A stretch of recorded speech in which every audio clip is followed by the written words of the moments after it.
lahat. Ako po ngayon ay nasa rooftop ng aming bahay.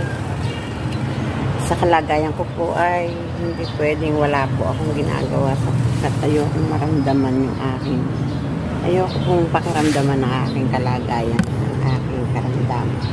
Sa isang kagaya kung may karamdaman, dapat laging may ginagawa. Ngayon naman po ang naisipan kong gawin dahil kailangan tayo sa bahay ay may ginagawa at saka kailangan ang bahay ay lagi nating panatiling malinis. Ayan po yung aking carpet, inihian po ng aking mabait na alaga. Kaya po ngayon ay aking po nilinisin. Sinasabon at para nawala yung amoy ng ihi ng aking alaga.